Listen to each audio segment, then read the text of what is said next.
Le système bancaire pourrait bien être au bord de son effondrement. Depuis quelques jours, la faillite potentielle de deux des plus grosses banques que sont le Crédit Suisse et la Deutsche Bank est à la une de tous les médias. Les autorités et de nombreux analystes s'inquiètent d'un potentiel scénario à la Lehman Brothers. Après tout, Lehman Brothers faisait partie de ces banques parmi lesquelles personne n'aurait imaginé une potentielle faillite en 2008. Le scénario aujourd'hui est très similaire mais avec deux banques qui représentent plus de 3000 milliards d'euros d'actifs mais qui ont des actions qui sont en train de dégringoler depuis quelques mois. Bref, qu'est-ce qui est en train de se passer? Pourquoi est-ce que le Crédit Suisse et la Deutsche Bank pourraient bien faire faillite? Quel serait l'impact? Et enfin, comment est-ce que tu pourrais faire de cette situation une opportunité? Je te dis tout dès maintenant.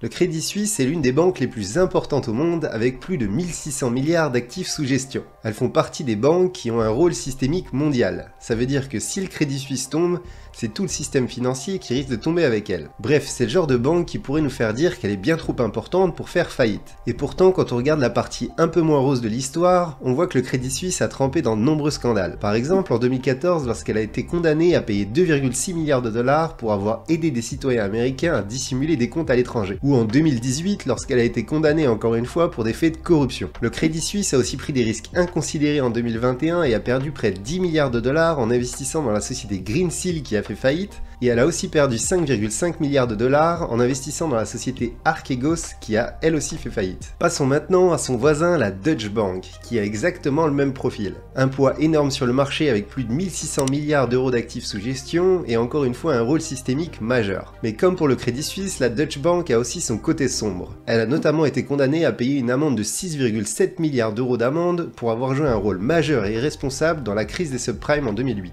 Depuis, elle n'a pas arrêté les scandales puisqu'elle a été condamnée à payer plus de 18 milliards d'euros d'amende dans différentes affaires de manipulation de taux, de manipulation de marché et dans différentes affaires qui risqueraient de me coûter la démonétisation de la vidéo si jamais je les mentionnerais. Mais alors, pourquoi est-ce qu'on entend aujourd'hui que ces deux banques pourraient faire faillite? Après tout, elles ont l'habitude des scandales à répétition et c'est pas pour autant qu'on parlait de faillite avant ça. Et bien tout a commencé quand le nouveau CEO du Crédit Suisse a fait une déclaration pour rassurer en indiquant que le prix de l'action ne reflétait pas du tout la solidité de la banque. Pourquoi est-ce que sans raison le CEO fait une telle annonce? Eh bien le prix de l'action a chuté de près de 70% à cause des scandales à répétition et des investissements risqués. Pour se relever, le Crédit Suisse a besoin de se restructurer et va donc avoir besoin de capital externe.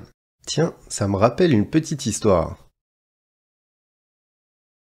Bon, en plus du problème de l'action qui a dégringolé, on a aussi le problème du stress test. Depuis la crise de 2008, de nombreuses règles ont été mises en place pour éviter de nouvelles faillites bancaires. Pour faire simple, un stress test permet de tester la solidité de la banque et ainsi d'éviter de nouvelles faillites. Et le dernier stress test réalisé sur le Crédit Suisse indique tout simplement qu'ils sont en dessous de la limite autorisée et qu'ils n'auraient pas assez de cash pour financer la restructuration dont ils ont besoin. Ils ont donc pris des risques inconsidérés pour essayer de faire des profits à court terme en mettant de côté les mécanismes de contrôle, ce qui les met aujourd'hui dans une position assez inconfortable. Bref, après la publication de ce fameux stress test, les employés de la banque ont commencé à appeler les clients pour leur dire qu'il ne fallait pas s'inquiéter et qu'il n'y avait pas de problème.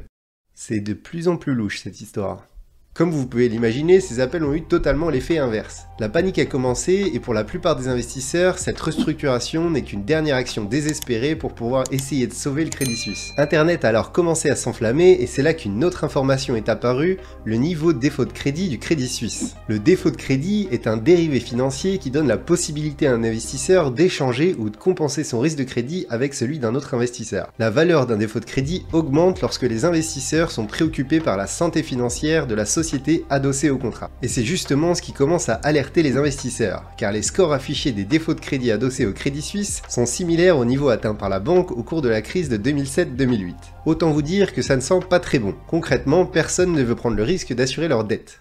Ça va pas poser problème ça étant donné qu'ils ont besoin d'argent pour se restructurer? Selon plusieurs analystes, de tels écarts dans les défauts de crédit nous rappellent encore une fois Lehman Brothers juste avant son dépôt de bilan. Il s'agissait ici d'un des éléments déclencheurs de la crise qui, par effet boule de neige, a mis plusieurs groupes bancaires internationaux face à la menace de ne plus pouvoir couvrir leurs besoins en liquidité.